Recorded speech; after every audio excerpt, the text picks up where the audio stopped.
சசிகலா தன்னைத்தானே பொதுச் செயலாளர்னு சொல்லி வழக்கு போட்டு வச்சிருக்கிறாங்க.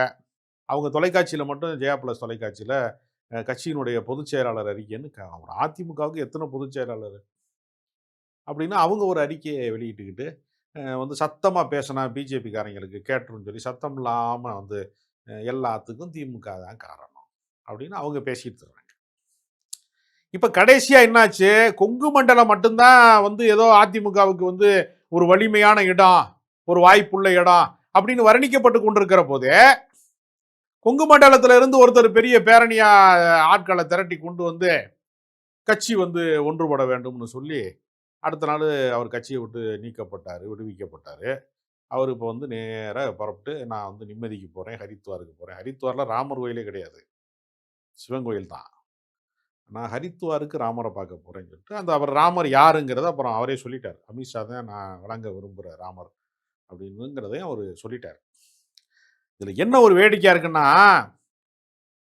திமுக அதாவது மதிமுகவிலே இருந்து முரண்பட்டு விலகி போனவர்கள் அப்படின்னு ஒரு பட்டியல் இருக்கிறது. சிவகங்கை மாவட்ட செயலாளராக இருந்த புலவர் செவந்தியப்பன், திருப்பூர் துரைசாமி, இப்படி பல பேர் இருக்கிறாங்க. இப்ப கடைசியா வந்த மல்லை சத்யா வரைக்கும் வச்சுக்கோங்க.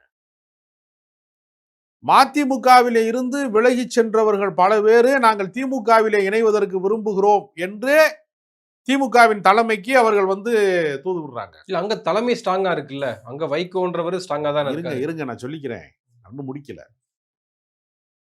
அப்ப மதிமுகவிலே இருந்து விலகி வந்து திமுகவிலே இணைய வேண்டும் என்று அவர்கள் விரும்புகிற போது அந்த நிர்வாகிகளை திமுக தலைமை ஏற்றுக்கொள்ளல.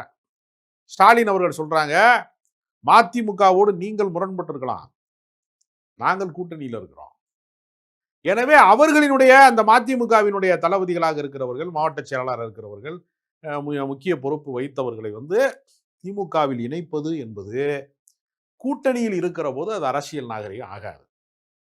ஒருவேளை மதிமுக திமுக கூட்டணியிலிருந்து விலகி செல்கிற காலம் வந்தால், முத்துரத்னம் வந்தாரே, அது ஒரு தனிநபருங்க. நான் சொல்றது வந்து முத்துரத்னம் வந்து செல்வாக்கு மிக்க அப்படிங்கிற இடத்துல வந்து இருந்தவர் கிடையாது.